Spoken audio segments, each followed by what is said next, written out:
ഏറ്റവും വലിയൊരു സംഭവം എന്ന് പറയുന്നത് ഈ ഒരു ഇരട്ടത്താപ്പ് മറ്റേ വെസ്റ്റേൺ മീഡിയയുടെയും ഒക്കെ തന്നെ ഒരു ഇരട്ടത്താപ്പ് ഈ കാര്യത്തിൽ നമ്മൾ കാണാൻ സാധിക്കുന്നു തോന്നുന്നു. തീർച്ചയായിട്ടും പാകിസ്ഥാനിലെ പ്രശ്നങ്ങളെ അവർ തൃണവത്കരിക്കുന്നു, അല്ലെങ്കിൽ അതിന് അത് അത് മൈൻഡ് വലിയ ചെയ്യാറില്ല. മൈൻഡ് ചെയ്യുന്നില്ല അതായത് എന്നുള്ളത്. ഇത്ര വലിയൊരു ഹ്യൂമാനിറ്റേറിയൻ പ്രശ്നമുണ്ടായിട്ട് ലോകത്തെ ഒരു ഹ്യൂമാനിറ്റേറിയൻ സംഘടനയ്ക്കും ഒരു കൺസേണും ഇല്ല. ഉം, ഇത് ഇന്ത്യയിലാണ് നടന്നതെന്ന് ആലോചിച്ച് നോക്ക്. നമ്മുടെ ഇന്ത്യൻ ആർമി എവിടെയെങ്കിലും ഒരു വെടിവെപ്പ് നടത്തിയാൽ പോലും ലോകത്ത് എന്ത് ബഹളമാണൊക്കെ. ഇത് പാകിസ്ഥാൻ മിലിറ്ററി തന്നെ പിന്നെ 8 സ്ഥലത്ത് ബോംബിട്ടിട്ട് ഏഹ് അവർക്ക് ലോകത്തെ ഒരു കുലുക്കവുമില്ല. അമേരിക്ക അടക്കമുള്ളവർ, വെസ്റ്റേൺ മീഡിയ അടക്കം, വെസ്റ്റേൺ രാഷ്ട്രങ്ങൾ അടക്കമുള്ളവർ ഇതിലൊരു ഷോക്ക് രേഖപ്പെടുത്തുന്നില്ല. അവർക്ക് ഇതൊന്നും ഷോക്കല്ല.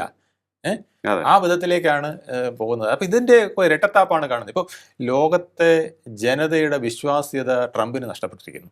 ഓക്കെ. അതുപോലെ വിശ്വാസ്യത ഇല്ലാത്ത ഒരു രാഷ്ട്രമായി പാകിസ്ഥാനും മാറിയിരിക്കുന്നത്. അപ്പോൾ വിശ്വാസ്യത ഇല്ലാത്ത രണ്ട് രാഷ്ട്രങ്ങൾ, രാഷ്ട്ര നേതാക്കൾ തമ്മിലുള്ള ഒരു സമ്മേളനമാണ് ഇപ്പോൾ ഇനി നടക്കാൻ പോകുന്നത് എന്നുള്ളത് നമുക്ക് പറയേണ്ടി വരും.